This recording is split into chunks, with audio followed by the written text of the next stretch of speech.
कसलीही चिंता नाही. 21 दिवस संसाराचा त्याग आहे, पण घरच्यांची काळजी नाही. आणि 100 गावची माणसं एका दिंडीत आहे, पण कसलाही भेदभाव नाही. ही वाट खरी समजण्याची आहे.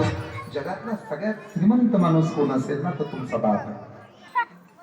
काय आईची सेवा करत राहतो, मातीशी इमान राखतो, त्याला बाप म्हणतात. आणि लेकरांच्या स्वप्नासाठी स्वतःला गहाण ठेवतो, त्याला आपला बाप म्हणतात. हल्ली बाबाचं महत्व कमी झालं महाराज. अरे तुला करतायत पुढे बापांना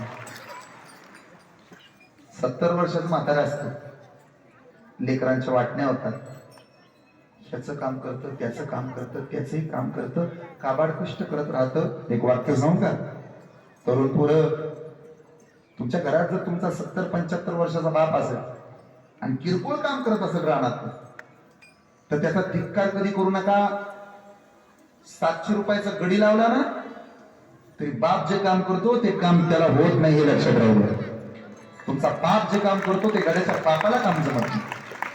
1000चा गडी लावा, कुठं काम करू?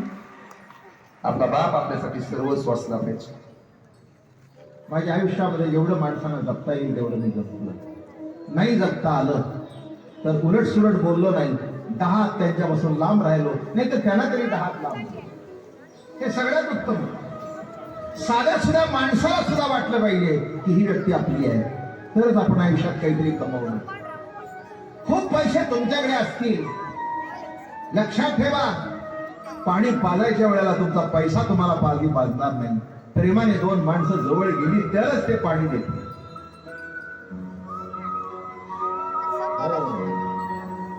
नर्सची ड्युटीची वेळ संपल्यानंतर ते म्हणेल 6 वाजले, मला घरी जायचं.